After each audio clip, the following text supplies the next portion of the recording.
The Life of Dwight L. Moody by his son, Chapter 2, being read by Peter John Paresis, also known as Brian Dean. The audios are not copyrighted. Please feel free to make as many copies as you desire. Chapter 2, Leaving Home. It was an early characteristic of Moody that his determination to accomplish his purpose was not easily dwarfed. On one occasion, he wished to visit his grandmother Holton, who lived about 4 miles away. The little man was scarce 5 years of age, and so long a journey seemed even greater than many times that distance to an older child.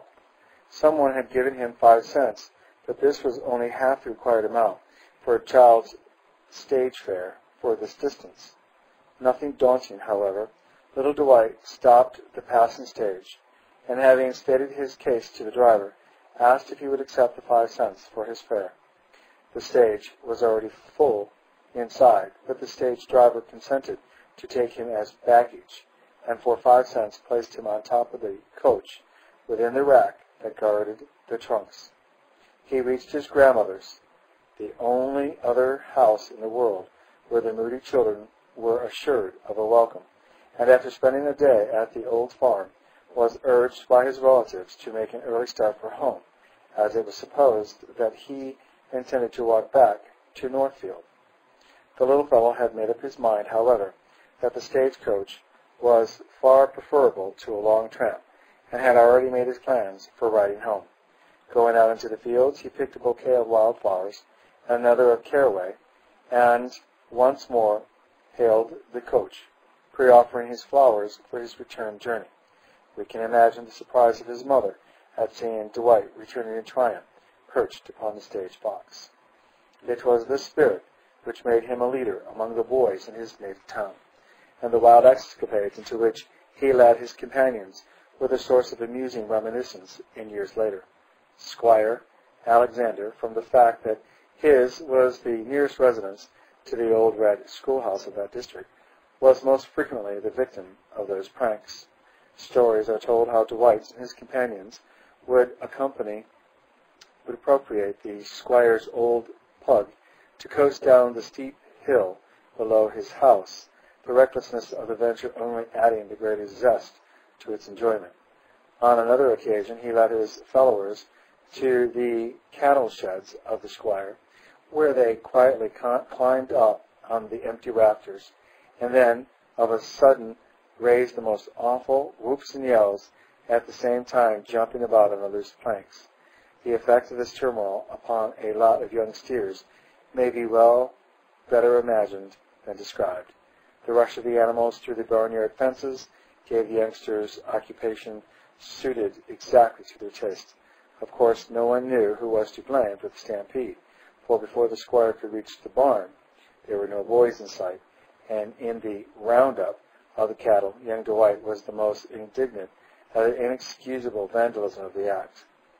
The closing exercises in the district school was an event of great local importance to the younger element, and Dwight was not the boy to let pass such an opportunity for some unusual excitement.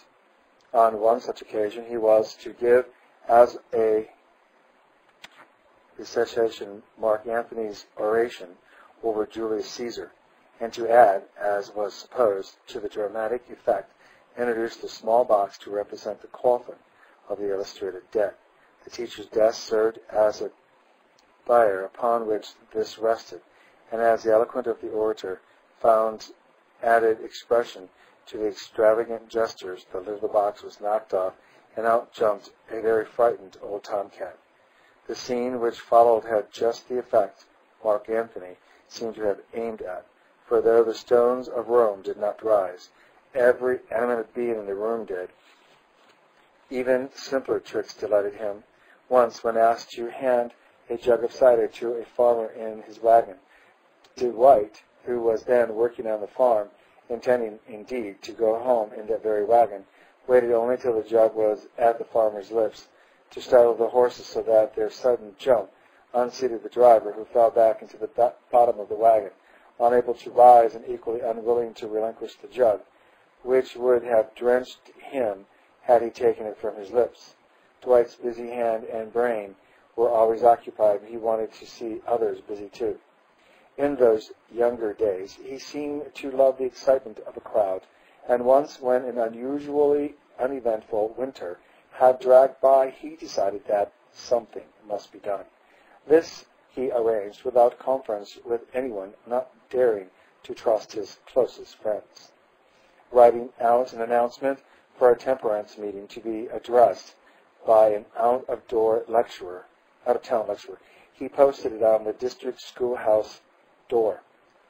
On the evening announced, there was quite a gathering in the schoolhouse, which was warmed and lighted for the occasion, but no lecturer put in an appearance, and Dwight, with the others, scolded the practical joker, whom no one could discover.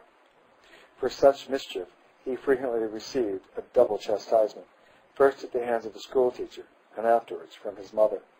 For according to the strange reasoning of that day, it was thought that if the boy was so naughty in school as to be punished, the same offense called loudly upon the mother also not to spare the rod and spoil the child.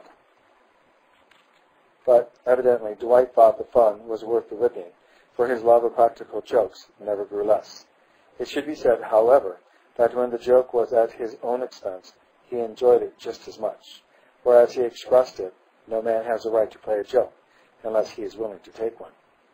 A new teacher came at last to the little school, and another order of things appeared.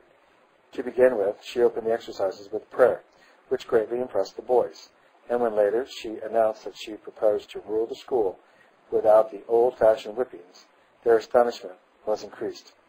It was not long before young Dwight had broken a rule, and with a solemn summons to remain after school, he expressed the customary punishment and immediately assumed the attitude of injured innocence. To his surprise, when they were alone, the teacher began to talk kindly to him and to tell him how sorry she was to have him disobey. This treatment was worse than the rattan cane, and Dwight did not like it. After telling him how it grieved her to find that he could not be trusted, the teacher said, "I have made up my mind that if I cannot rule the school by love, I will give it up. I will have no punishment. If you love me, try to keep the rules and help me in the school." This was too much for Dwight, and where law had failed, grace had a complete victory. "You will never have any more trouble with me," he answered, capitulating, "and I will whack the first boy that makes you any trouble." And whack him he did the very next day, to the surprise of his companions and to the consternation of the teacher. Swapping is a Yankee weakness, and in common with other boys, Dwight was keen on a bargain. Sentiment in those youthful days was less pronounced than the love of trade, for he bought off with a broken slate pencil the affections of a rival suitor for a little companion. But it was more easily to shrewdness in horse trading than Dwight aspired, and at the earliest opportunity he earned his titles for it. The older boy, George, who had fathered the younger children and conducted the farm, was away from home one day when a party of gypsies came along. As usual, they had a number of horses to trade, and Dwight, who was only 10 years of age at the time, was alive to business. The farm horse in the possession of the family at this time was old and lazy enough, and Dwight reasoned that in exchange he couldn't get a worse animal, so he challenged the gypsies to a trade. Before any of the family knew it, he had made what actually proved to be a good bargain, though the new horse was a lank, raw-boned animal with a docked tail. The consciousness of his success filled him with pride. On the first occasion after the new horse had been duly tested, Dwight harnessed him into a wagon, and taking an empty barrel for a seat, started to the mill for the weekly supply of meal. The new horse seemed to rise to the occasion. He started briskly down the hill and not too swiftly around the corner, leaving the barrel and its occupant by the roadside. When Dwight grew older, he found employment like his brothers in neighboring towns. His first experience was never forgotten, and the homesickness that came with the first separation from his family left a lasting impression. "There were 9 of us children," he said in describing this, and my widowed mother had very great difficulty in keeping the wolf from the door. My next older brother had found a place for me to work during the winter months in a neighboring village about 13 miles away, and early one November morning we started out together on our dismal journey. Do you know, November has been a dreary month to me ever since. As we passed over the river and up the opposite side of the valley, we turned to look back for the last view of home. It was to be my last 4 weeks, for months, perhaps forever, and my heart well nigh broke at the thought. That was the longest journey I ever took. The 13 miles was more to me at 10 than the world's circumferences has ever been since. When at last we arrived in town, I had hard work to keep back my tears, and my brother had to do his best to cheer me. Suddenly he pointed to someone and said, "There's a man that'll give you a cent. He gives one to every new boy that comes to town." He was a feeble, old, white-haired man, and I was so afraid that he would pass me by that I planted myself directly in his path. As he came up to us, my brother spoke to him, and he stopped and looked at me. "Why, I have never seen you before. You must be a new boy," he said. He asked me about my home, and then, laying his trembling hand upon my head, he told me that although I had no earthly father, my heavenly Father loved me, and then he gave me a bright new cent. I do not remember what became of that cent, but that old man's blessing has followed me for over 50 years, and to my dying day I shall feel the kindly pressure of that hand upon my head. A loving deed costs very little, but done in the name of Christ, it will be eternal. A few years later, he tried to get employment in Clinton, Massachusetts, and found an engagement in a printing establishment. His first task was to address by hand from the mailing list the wrappers of a local paper. To the country lad who knew nothing of crowded streets or houses containing several tenements, the half-numbers of some of the addresses had no meaning, and such a street address he set down to the next number beyond. This naturally caused confusion, and when the mistake was traced to young Moody, he was discharged. Again he went home, and for a time worked on the neighboring farms. But his ambition had been aroused, and he soon realized the greater possibilities and opportunities of a larger sphere. While cutting and hauling logs on the mountainside with his brother Edmund one day in the early spring of 1854, he exclaimed in his characteristically abrupt manner, "I am tired of this. I am not going to stay around here any longer. I am going to the city." The family had been strongly opposed to his going to Boston, as no one believed that he had any special qualification for a successful career in the city. The cities, they understood, were full of young men looking for positions, while at Northfield he was at least assured of steady work on the farms. The young Moody had made up his mind that the one thing for him to do was to go to Boston and, in spite of all obstacles, make a career for himself. Saying goodbye to his mother and the rest of the family, he started from home without any very definite plans as to how he should get to Boston, but determined to go even if he had to walk every step of the 100 miles.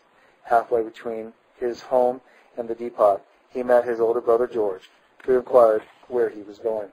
Dwight said he was on his way to Boston to make his living, and whatever business he found he was best suited for. Seeing that it was useless to try to discourage him, his brother gave him $5, which was just enough to carry him to the city, where he arrived with nothing to live on while he was looking for work. For several days young Moody experienced the same bitter disappointment that so many other young men had known in like circumstances. Although he had two uncles in the retail boot and shoe business in the city, they made no offer to give him work. When asked by these uncles how he thought he could get a start, Dwight replied that he wanted to work, and he guessed he could find a position.